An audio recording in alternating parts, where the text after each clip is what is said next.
A 29-year-old Scottish law student says she's being investigated by her university because of comments she's made about men and women. In recent discussions off the back of university lectures, which have been conducted online, of course, Lisa Keogh said women are weaker than men. Women are women because they have reproductive organs. Lisa, a mature student, she formerly worked as a mechanic, now retraining. She's in her final few days at Abertay University in Dundee, where she's been studying law for 4 years. But last month, she received an email from the university accusing her of making inappropriate and offensive comments in class. She's been interviewed by the university, and now she says there's a hearing about her today, but that hasn't been confirmed by the university itself. Lisa Keogh joins me now. Lisa, good morning. Good morning. Thank you for being with us. First of all, thank you for having me. What did you say in these series of debates around your module? Your module was around this particular one, gender, sexuality and the law. Well, I was actually asked what my opinion on what constituted a woman. Somebody had actually outright asked me, what would you say a woman is? So I had said, my opinion of a woman is somebody that's born with reproductive organs and the ability to, menstruate and reproduce. To which I was obviously challenged. So would you say that somebody who can't reproduce for whatever reasons is not a woman? And I'd said, well, no, of course I wouldn't say that. They're still a woman. They're still born with the appropriate things. It's just obviously they've got something wrong with them that means they can't reproduce. And this was a debate around the module that you're talking about? Yeah. Fine. So this is the point, I suppose. You were invited to debate this, to make your views known. And when you, in terms of why you said those things, what the reason is for that, it's because you would say you were asked. I was outright asked my opinion. Did you expect your comments to be offensive or viewed as provocative in any way? Not at all. Because university is where you have these sorts of conversations? Not even just that. Like, my view is that I am genetically a woman. I was born a woman, and that's my view. So I just can't see that being taken as controversial. I didn't think it would be. Because, of course, there has been a debate going on. We're not going to have this. I mean, we're actually going to talk about what's happened to you and also around this issue potentially of it being a free speech issue. And Women's Hour, of course, has had a lot of debates around this area. But there has been a national debate around the language and also the very point that you're making. Did you have no awareness that somebody, I don't know who or how many it could be, might think what you were saying was discriminatory? No, I was asked a question and I answered it. So, I didn't say anything that was unlawful. I gave my opinion in an opinion-based lecture. And how was the atmosphere afterwards? Did you have any sense that anybody was in any way offended to the point of they would complain about you?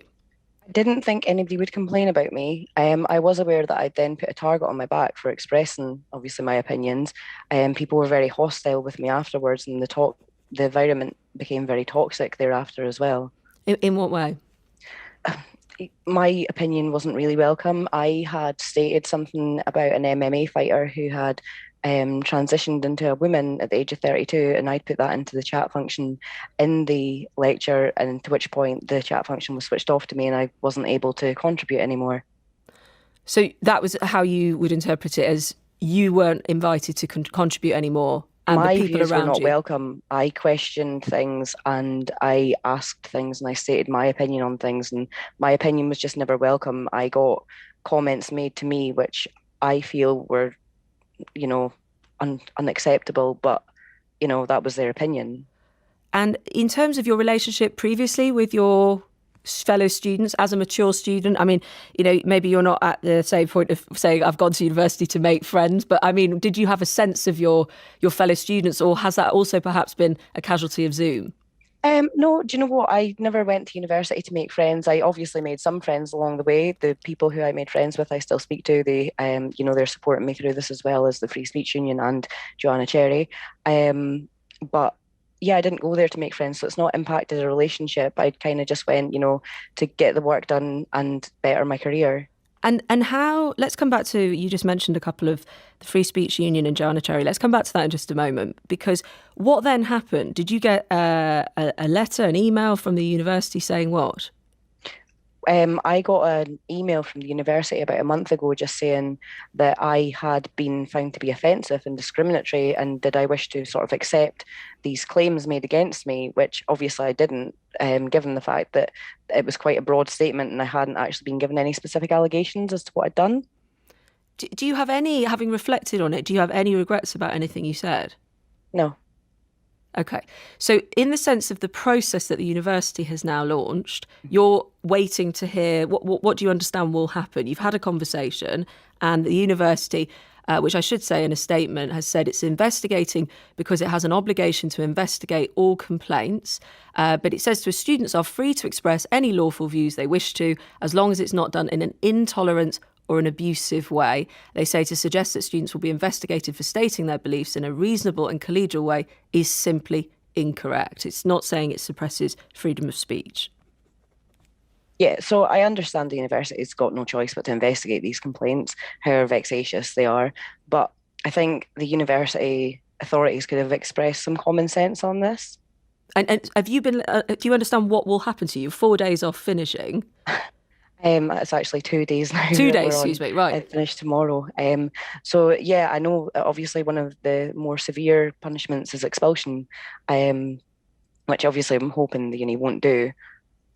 So you don't know at the moment. No, I don't know what's gonna. I don't know how serious they're gonna take free speech. I don't know what the punishment's going to be. I'm just hopeful that they're just going to drop it today.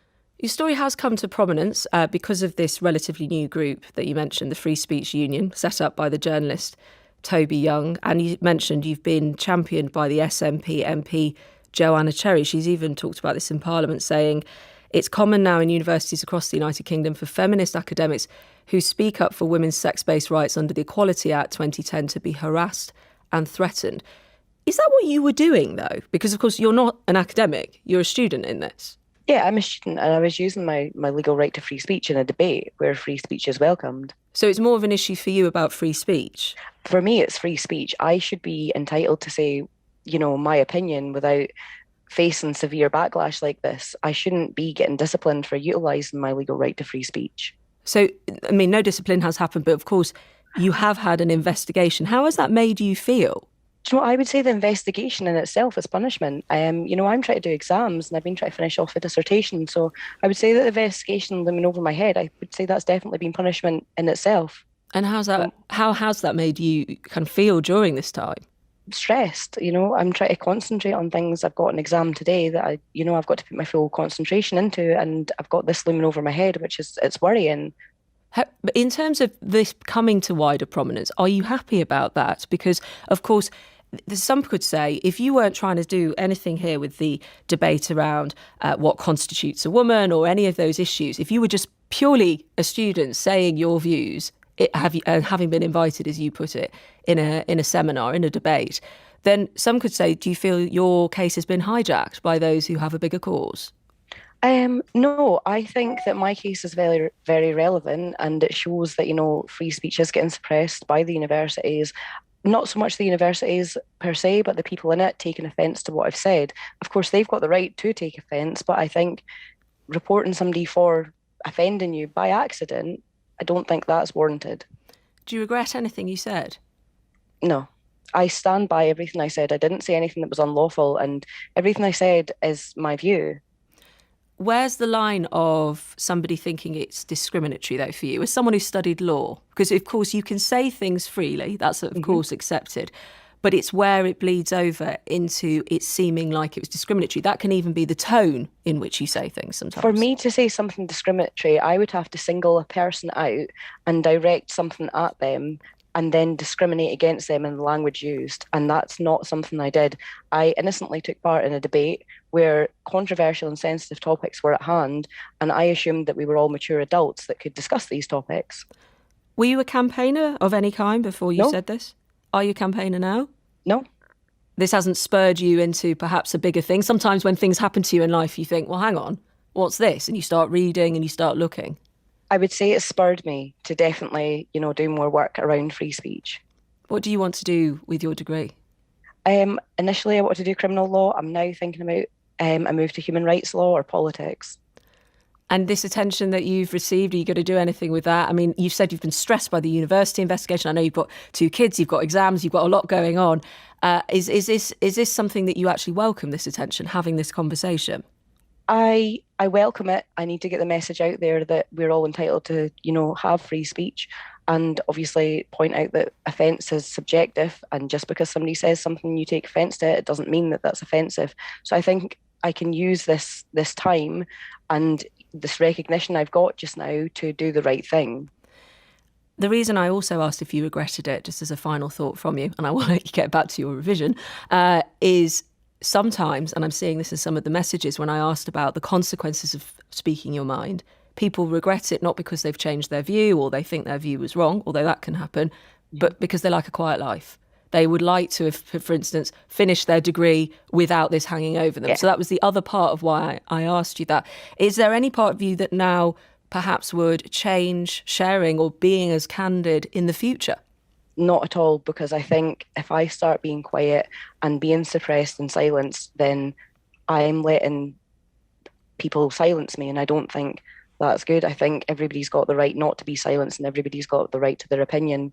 So I don't think even in the future I would hold back, so to speak. Well, of course, I mean, I'm very aware that we're speaking, and thank you for that. I'm very aware what the university has said. Of course, I don't know what any of your classmates had said, but that's, of course, what the university is looking at. Lisa Keogh, thank you for talking to us Thank today. you for having me.